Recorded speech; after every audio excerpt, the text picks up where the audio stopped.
Good morning. Welcome to day 30 of Daily Habit. It's hard to believe that 30 days have gone by so fast.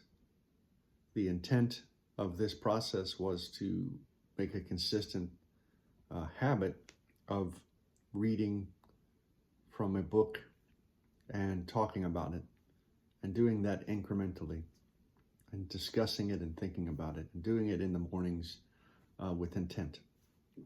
And I think we've done that. If you haven't subscribed, please subscribe and let me know how I'm doing. This is a fairly new process for me, so I appreciate all your comments. Thanks everybody that has commented. I do read your comments. And I hope these readings are interesting. As I was mentioning before, a lot of times these are books that are laying around that I've not gotten to, or I started and stopped. So what I was thinking as I was going through this process is, why don't I just pick up those books and actually try to work my way through them, and done it somewhat randomly. So what we're reading from now is called The Dash. And today we're actually going to learn a little bit about the story behind The Dash. And this was written by Linda Ellis. And then if we have a little bit more time, we'll go into kind of the ending of this book as we work through the next couple days, but we'll hear from people that were touched by The Dash, the poem itself. So I hope you're having a great day. I hope that your week thus far has been going great. God is in your corner. Make it a great day, and let's go ahead and get started. The Dash by Linda Ellis. While it still amazes me, a simple poem I wrote one afternoon forever changed my life. It had all began when I faxed a copy of this poem to a syndicated radio show in Atlanta. Soon after receiving it, the host of this popular show read it on the air. Little did I know how much my life would change from that day forward. Titled The Dash, these 36 lines have touched millions of lives and have literally taken on a life of their own by traveling all over the world. I call it uncomplicated poetry in a complicated world, which became the slogan for my internet poetry company, www.lindaellis.net. People were always asking me what in particular inspired me to write this poem. I believe it was a combination of things in my life at the time. It was during a period when I was working for the top executives of a very large and successful corporation. It was a strict company with a tense working environment. I began to watch how the priorities in many lives there had become misaligned. It seemed to me that the bosses were worrying far too much about that which was inconsequential in the scope of life. Also, resonating in the back of my mind were the words from a letter which had been previously routed around the office. It had been written by the wife of an employee who was aware that she was dying. I was so moved by that letter that I saved a copy of it and continue to live by her words. Regrets? I have few. Too much worrying? I worried about finding the right husband and having children, being on time, being late, and so on. It didn't matter. It all works out, and it would have worked out without the worries and the tears. If I would have only known then what I know now, but I did, and so do you. We're all going to die. Stop worrying and start loving and living. Her words stuck with me. Her letter made me stop and think. This is it. This is all we get. I remember where I was when I first truly realized the significance of the piece that I had written. I was on a business trip in Minnesota, alone in a hotel room.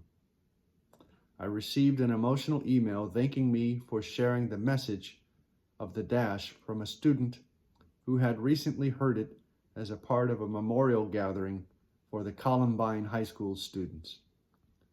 I sat on the bed and cried. Several years later, I found myself engulfed in thoughts and feelings created by my own words as I listened to them read aloud for what seemed like the very first time at the funeral of my father, my best friend. I write this closing exactly 1 year from that day, and never have the words of the poem meant more to me. From being performed in an elementary school play somewhere in the heartland of America, to being part of a state Supreme Court justice speech, from being printed in best-selling novels to high school yearbooks, the dash has truly affected millions. I may not be able to change the world with these words, but I have certainly been able to influence a portion of it. The poem's words have convinced mothers to spend more time with their children, fathers to spend more time at home, and reunited long lost loved ones. The words have changed attitudes and changed the directions of lives. They have, in their own way, made a difference. I know writing the dash has changed my life. I hope reading it in some way may change yours. Live your dash, Linda Ellis. So now we're going to do what's called the power of the dash. Our readers share their stories. So we'll kind of get into this and then we can discuss it a little bit. Things that matter most must never be at the mercy of things that matter least. By the author is Goethe. I can't quite say that correctly. The punctuation to focus on by David Fell. I was introduced to the dash, of all places, a corporate meeting.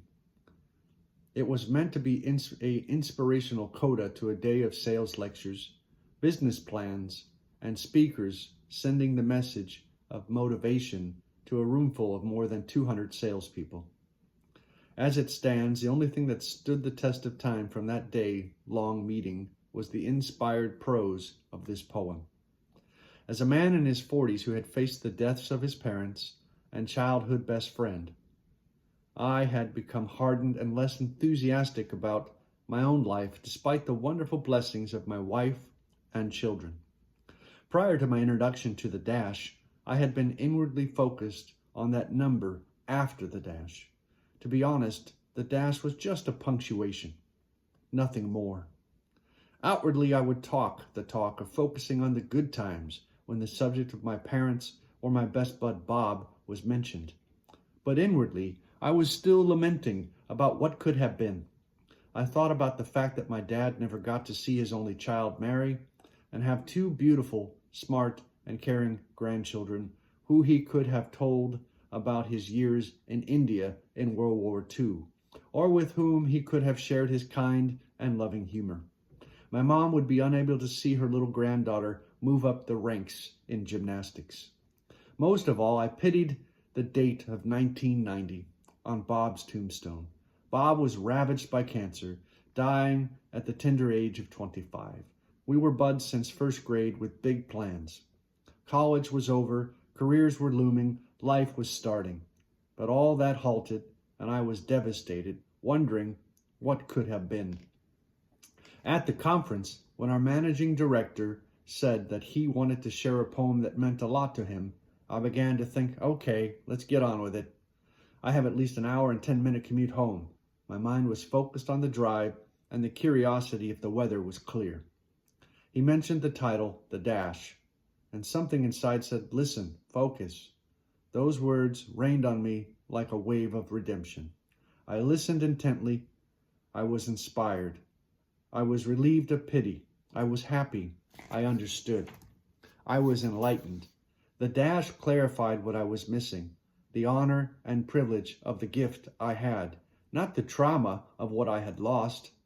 I began to smile, realizing the dash I had with these most important people in my life is what molded me into the person I portrayed outwardly but sorrowed about inwardly. The dash cleansed my soul. It clarified my grieving and changed my perspective on death. Now the thoughts of what was, the glories and the gifts of the lives that so touched me and laid the foundation of my being, are what filled my heart and my mind's eye. I realized that this line, this punctuation, This life is what permeates my being.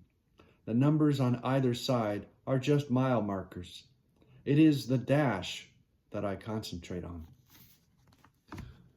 A tree is known by its fruit, a man by his deeds. A good deed is never lost. He who sows courtesy reaps friendship, and he who plants kindness gather love. Author Saint Basil. So we're coming near the end of the dash. I think there's been a lot of really good kernels of wisdom. And as I said in other readings, it's really good to get a perspective. To hear from other people's life stories is really interesting. And it also helps you to reflect. I know it helps me to reflect. So I hope you do that. I hope you think about some of the things that have been said thus far along the way.